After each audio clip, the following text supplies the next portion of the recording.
जय श्री कृष्णा भक्तों, आप सभी का हमारे YouTube चैनल पर हार्दिक स्वागत है। आज की कथा अत्यंत मंगलमय है क्योंकि आज हम कार्तिक मास महात्म्य के माध्यमिक खंड के अध्याय 16 का रसपान करेंगे। आज की कथा में आप जानेंगे पंचक काल में दीपदान का महत्व और सुनेंगे कान्हा जी और कुम्हार की अत्यंत मधुर और भावपूर्ण लीला। इससे पहले के अध्याय में आपने सुना था कैसे देवर्षि नारद जी ने राजा पृथु को एकादशी व्रत का रहस्य समझाया था और ये भी बताया था कि क्यों राधा रानी स्वयं भगवान श्री कृष्ण के हृदय में वास करती हैं। आज उसी वार्तालाप का अगला अध्याय प्रारंभ होता है। राजा पृथु ने विनम्र होकर पूछा, हे देवर्षि, कार्तिक मास का ये महत्व अपने आप में अतिशय पवित्र है, परंतु कृपया बताइए पंचक काल में दीपदान का क्या विधान है और इसका क्या आध्यात्मिक फल प्राप्त होता है। देवर्षि नारद ने शांत स्वर में कहा, हे राजन, ये अत्यंत शुभ प्रश्न है।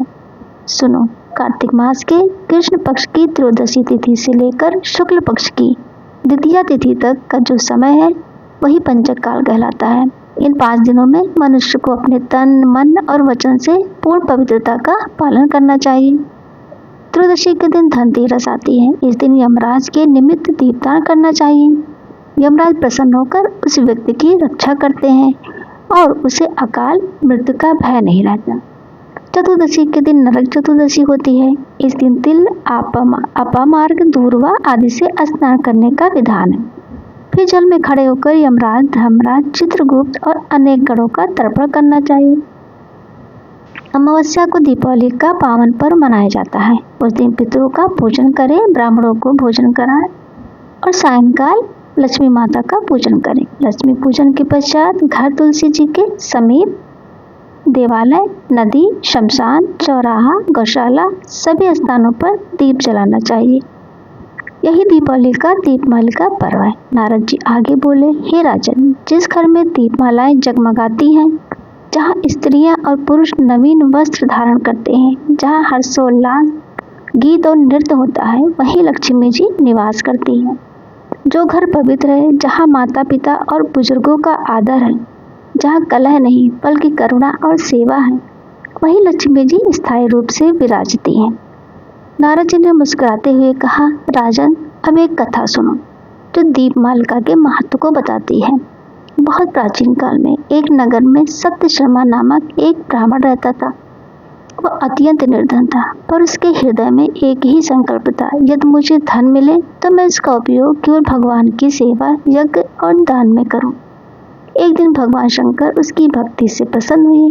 वह एक ब्राह्मण के वेश में सत्य शर्मा के घर पहुंचे और बोले, वत्स, कार्तिक अमावस्या के दिन राजा के महल में जाकर दीप जलाओ, तुम्हारी दरिद्रता दूर होगी। सत्य शर्मा ने वैसा ही किया।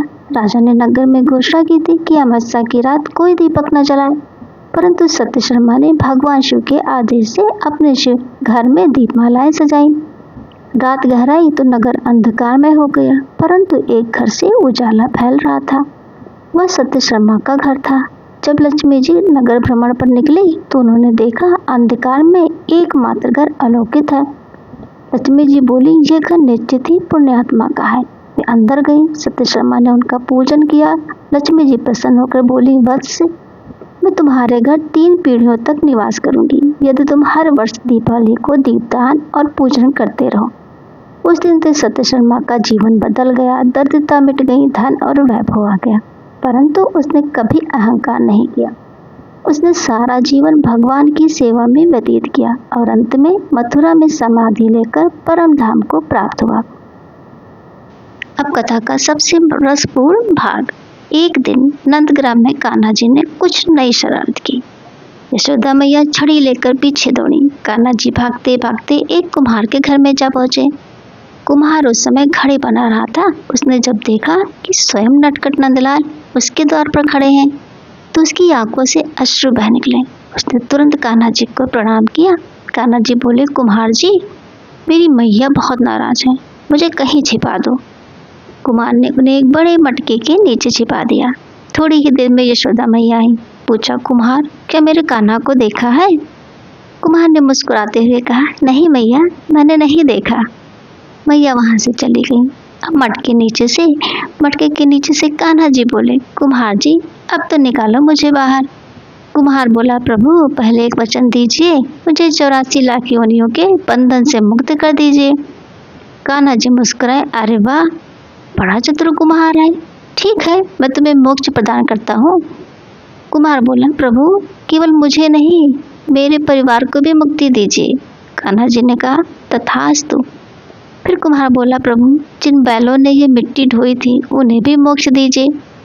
कान्हा जी बोले, वत्स तुम सच्चे करुणामय भक्त हो, जो अपने साथ बेजुबान प्राणियों की मुक्ति की भी कामना करता है।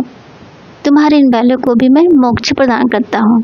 कुमार ने चुप कर कहा, प्रभु एक अंतिम इच्छा और है, जो कोई इस कथा को श्रद्धा से सुने उसे भी जन्म मरण के बंधन से मुक्ति मिले।